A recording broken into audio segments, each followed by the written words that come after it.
Ang ating ebanghelyo ngayon, Sabado, Setyembre 7, ay galing kay San Lucas, chapter 6, verse 1 to 5. Isang araw ng pamamahinga, nagdaraan si Jesus sa isang triguhan. Ang kanyang mga alagad ay pumitas ng mga trigo, kinusko sa kanilang mga kamay at kanila itong kinain. Bakit kayo gumagawa ng ipinagbabawal ng kautusan sa araw ng pamamahinga? Tanong ng ilang Pariseo. Sinagot sila ni Jesus, hindi ba ninyo nabasa ang ginawa ni David nang minsang nagutom sila ng kanyang mga kasama? Di ba't pumasok siya sa bahay ng Panginoon at kumain ng tinapay na handog na bawal kainin ni numan maliban sa mga pari lamang? Binigyan pa niya ang kanyang mga kasama.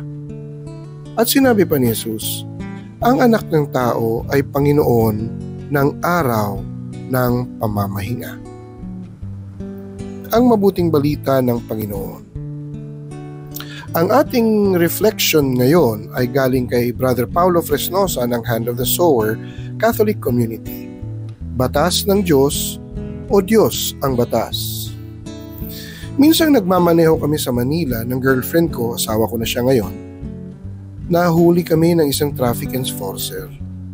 Ang sitwasyon, didiretso dapat kami, pero nagit-git kami ng isang bully na truck driver at napunta sa lane na dapat kumaliwa.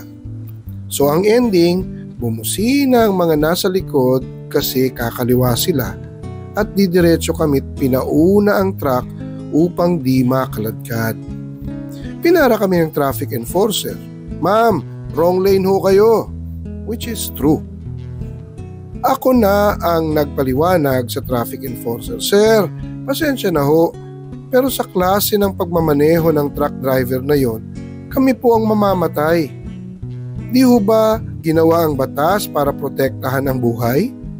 Paano kung sa pagsunod namin sa batas, ito pa ang aming ikakapahamak? Di na kami natikitan. Another time sa Manila din, kasama ko ang mga brothers sa isang misyon. Coding kami, so we left the parking 5 minutes before the allowed period at dumaan sa isang side road para eksakto yung pasok sa main road. Biglang may nakaabang na buitre. Nagpaliwanag kami, sir. Kalalabas lang namin ng parking 3 minutes na lang ho at wala pa kami sa main road. Ayun, tinikitan pa rin kami. Alin ba ang problema, batas o tao? Para saan ba ang batas? Buhay? Hanap buhay? O para ipatupad lamang? Manalangin tayo. O Diyos, tulungan mo kaming mahalin ang mga batas mo. Amen. Sa ngalan ng Ama, ng Anak at ng Espiritu Santo. Amen.